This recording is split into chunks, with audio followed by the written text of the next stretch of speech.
you, my author friends and my reader friends out there. Wanted to come on, do another book promotion library video tutorial here today. And I want to talk today about old school marketing. We're so obsessed with marketing online right now that we have to have the latest, we got to do the latest TikTok. We got to do, keep up with Facebook, Twitter, all the new ones that are coming out, Reels, MeWe, everything that's coming out. It's almost a barrage of social media marketing, online marketing, creating a web page, setting up groups, doing podcasts, all that stuff. It's all what I call new age marketing. And I'm probably showing my age, but to me, that's new wave marketing. The younger authors out there are probably like, what are you talking about, old man? But let's get it back into some what I call old school marketing. And that is how we used to market before the internet. It's interesting to think that my life I've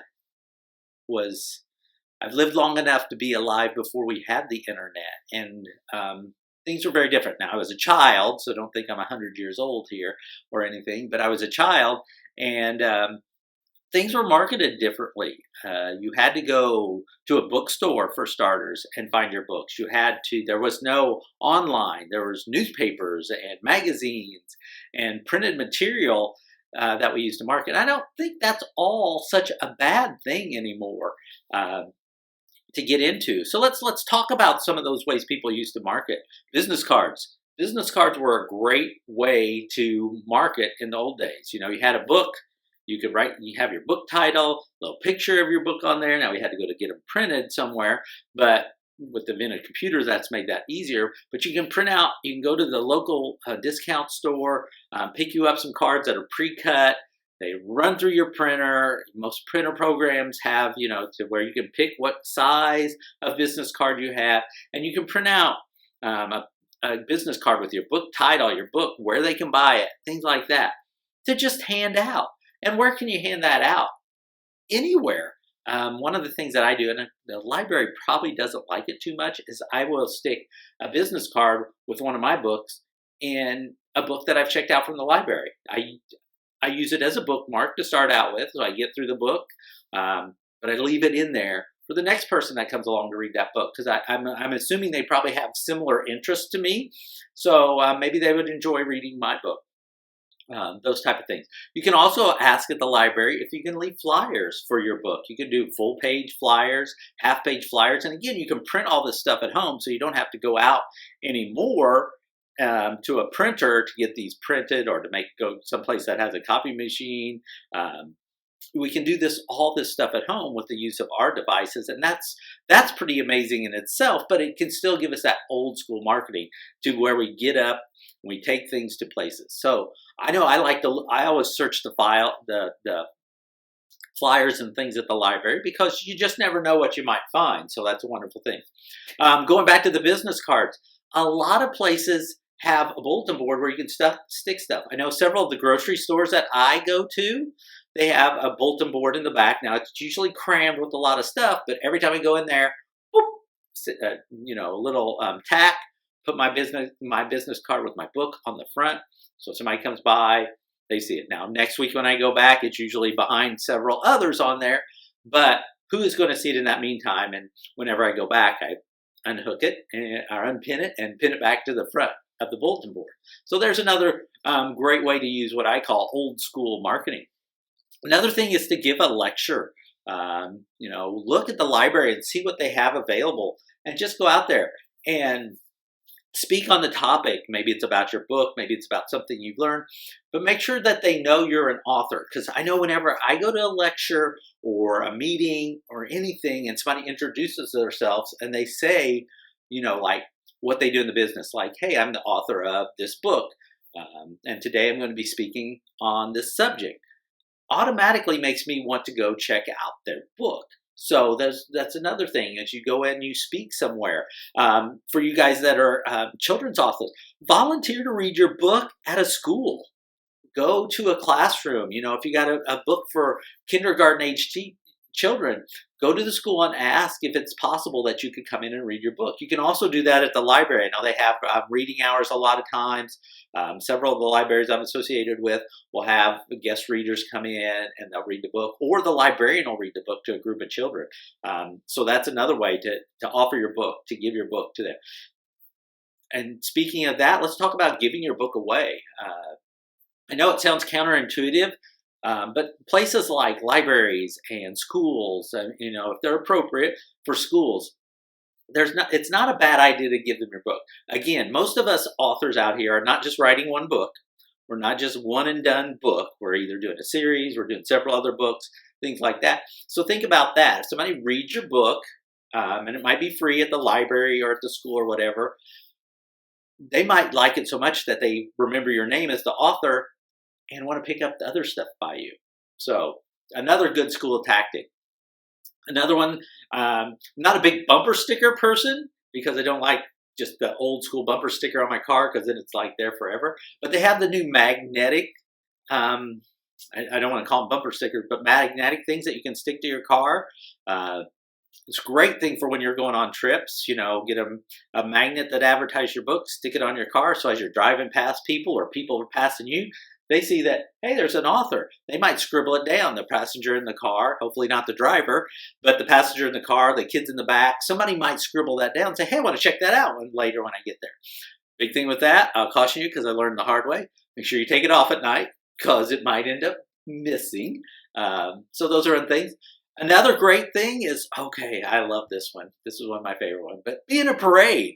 Be in a parade, you can get your magnetic stickers, hand out flyers for your book. People love a parade, and I know I collect all the things that they give me at the parade, and then I take them home and I'm like, okay, which one of these do I want to check out? You might have a lot of people that want to check it out. So now we're talking about some cost, paper. We can get those relatively cheap. You can get a ream of paper for like $3, an ink cartridge for $15 to $20, $25, things like that. So that's a relatively low investment when you start thinking about it. A ream of paper has 500 copies. So if you make 500 flyers and you're passing them out, you've got maybe $30 invested in it total. Maybe a little less because hopefully your printer doesn't run out of ink that fast. But those are the type of things that what I consider old school marketing. And we can go even further. T-shirts. T-shirts are another one. You can buy a T-shirt with your book on it and just wear it to places you go. Wear to the library. If you go to a book convention, hey, how about that? You're doing advertising for your book while you're just walking around looking at other people's books. Nobody might even know you're the author, and they're not going to kick you out of a book convention for wearing a shirt featuring a book. Come on. There's another one, book conventions.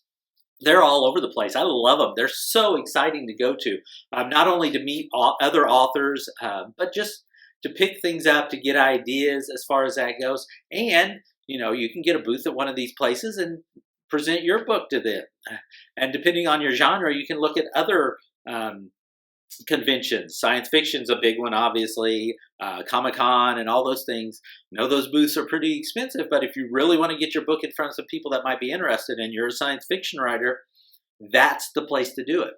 Other people, you just have to look at your book and see where you can go do this old school marketing. Just was conversing with a gentleman who has written a book on soccer, and he was talking to me about, he hasn't had hardly any sales. And I asked him, I said, where are you sharing your book? And he's putting in book groups, and I'm looking at these book groups, and they're mostly based on fiction. He's not really hitting his target market. So what about a soccer convention, a soccer tournament? Anything like that. Get into soccer groups and get to talk to coaches. If your book is about helping kids learn soccer, talk to coaches. Maybe they'll implement some of this. Maybe they'll hand out a flyer to the kids. Maybe the youth organization will hand out a flyer. If it's an educational video to help them better their soccer game, why not? So look at your book and see what specifically you can promote it at. If your book is about circus, maybe when the next circus comes through your town, you make a pact with them to where you can just set up a booth at the circus. Things like that. You got to think outside the box. And that's what I love about old school marketing, because it can be super exciting because it's based on what your book's about. If your book's a romance story. Maybe Valentine's Day you set up at the local flower shop, or maybe you go to those little trendy. I don't want to call them adult stores, but they're where they sell adult items, and maybe you set up in there because those are the people that are going to want your book. So that's what I love about old school marketing. We're not just flooding the market and trying to reach as many people as we can. We're trying to hone in who we're reaching, and that's what I love about this old school marketing I'm talking about. T-shirts, hats, swag, pins with your book title on them, anything like that, to where you can get them in the hands of people. Like I was talking about the soccer coach, the gentleman who wrote the soccer book. You get some pins with your soccer book information on them, where they can get it. Give it to the parents at a soccer game. Hey, everybody loves a pin.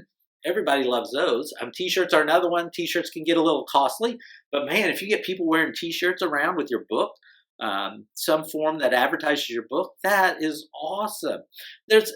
My mind's just exploding because there's so many unlimited things with this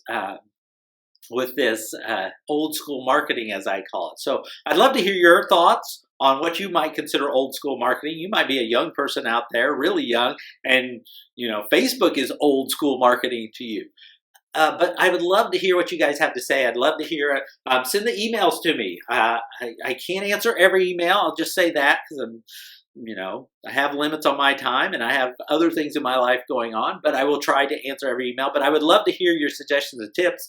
And if I get enough of them, I can do a follow-up and share those so that everybody can get those as well, and we can all benefit from them, because that's what we're all here to do. There are enough readers out there for all of us. There are enough readers out there for all of us.